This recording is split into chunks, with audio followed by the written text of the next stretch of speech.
Others Like Me. John liked to get away to professional conferences every other summer to recharge his teacher batteries.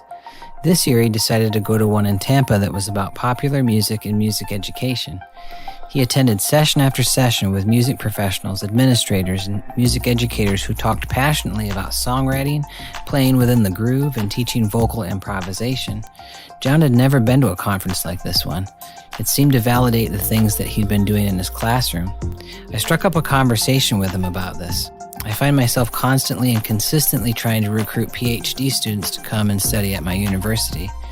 John expressed that he had started teaching songwriting, improvisation, and contemporary musicianship at his school in Austin, Texas. He told me about how his program had grown by leaps and bounds over his first 10 years of teaching, that his school had allowed him to hire a colleague to assist him. He said, "Before this conference, I didn't know that there were teachers out there like me. I thought I was the only one who did things like this." Buried musicianship. Clara was in her 20th year of teaching music at an elementary school in Detroit, Michigan. She had stumbled into teaching 2 decades prior when she could not land a job as a professional orchestral oboe player, and she didn't feel like going to graduate school. She'd been a music performance major at Wayne State University. While working on her degree, she met a talented songwriter who wrote for and led a band called the Flaming Motor City Moonlight Revue, a performing ensemble theater troupe.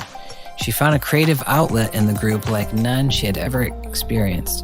She was an excellent improviser, performing on all of the woodwind instruments, accordion and tambourine, while dancing quite a lot of the time and sewing costumes. She decided that in order to pay her bills, she needed to get her teaching certification, and so that's what she did.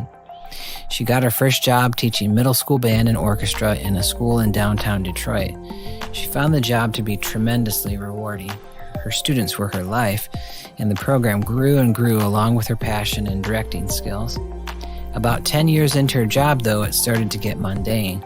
Her ensembles were getting Division I ratings at festival, but she started becoming bored with it all. She wondered what was next. That's when she ran into her friend from college who'd led the band that she had played in. She wondered how she might create experiences for her students that were like that band. Wonder Woman. Danica started teaching music for Florida Virtual School when she completed her degree in music education from the University of South Florida. Because her autism spectrum disorder affected her ability to thrive in social settings typically required of music teachers, she had difficulty finding a job. That's when a friend of hers told her about FLVS. This is an opportunity, she thought, as she signed a contract to teach music in online environments. Would this be like teaching music in a classroom, she thought? She was skeptical. She had never made or shared music with anyone at a distance. She started with music appreciation types of classes, listened to these musical pieces, and respond in a discussion board post to other class members' posts. This seemed okay to her, at least she wasn't doing any harm, she thought. But something inside her wondered if more interesting, creative ways of being musical could not be taught in an online environment. That led her to developing an online songwriting class that could be taken by any FLVS student. She was shocked at the way students went about their learning in this type of environment. The songs that students wrote spoke to their own experience and resonated well within the online class environment. Some of her students nicknamed her Wonder Woman because she introduced them to their favorite way of communicating their feelings and emotions with the world. Now is the best time to innovate in the music curriculum. This is the most excellent time in the history of music to be a music teacher. Band, choir, and orchestra are ubiquitous. They exist virtually everywhere. For the most part, these groups have become known as the primary mode that students experience music at the secondary level.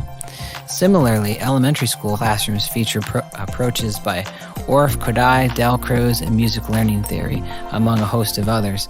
In many ways, at least in and among groups of music teachers who devote their lives to seeing these activities continue and thrive, we have reached our apex. These secondary offerings in elementary music approaches have been very successful for hosts and hosts of teachers and students across North America and abroad. Procedures exist for assessing quality in these offerings, and teachers work diligently year after year after year trying to master their craft and those ways of working and doing. Our gears are turning in this machine that we have built. We are suspended in webs of significance that we ourselves have spun. Now, what is next?